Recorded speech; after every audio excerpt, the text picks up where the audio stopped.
ದೇವನಹಳ್ಳಿಯ ಬೆಟ್ಟೇನಹಳ್ಳಿಯಲ್ಲಿ ಅನ್ನಪ್ರಸಾದ ಎಡವಟ್ಟು ಫುಡ್ ಪಾಯ್ಸನ್ನಿಂದ 400 ಮಂದಿ ಅಸ್ವಸ್ಥ ಮನೆ ಮನೆಗೆ ಭೇಟಿ ನೀಡಿ ಆರೋಗ್ಯ ಸಿಬ್ಬಂದಿ ತಪಾಸಣೆ. ರಾಜ್ಯದಲ್ಲಿ ಶಾಂತಿ ನೆಲೆಸಲು ಕಣದಿಂದ ಹಿಂದೆ ಸರಿದೆ, ಕಂಡೀಷನ್ಸ್ ಹಾಕಿಲ್ಲ ಹೇಳ್ತಿದ್ದಂತೆ ಆಯ್ತು ಧಣಿ ಅಂದೆ. ಬಹಿರಂಗವಾಗಿ ಕಾಂಗ್ರೆಸ್ ಪರ ಕೆಲಸ ಅಂದ್ರು ಪೈಲ್ವಾನ್.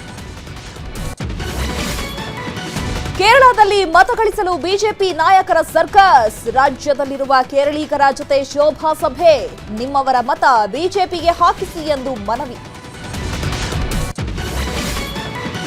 ಏಪ್ರಿಲ್ 1ರಂದು ಬೆಂಗಳೂರು ಕರಗೋತ್ಸವಕ್ಕೆ ಸಿದ್ಧತೆ, ನಾಳೆ ಹಸಿ ಕರಗಕ್ಕೆ ಧರ್ಮರಾಯ ಸ್ವಾಮಿ ದೇವಸ್ಥಾನದಲ್ಲಿ ತಯಾರಿ, ಭದ್ರತೆಗೆ 800 ಮಂದಿ ಪೊಲೀಸರ ನಿಯೋಜನೆ.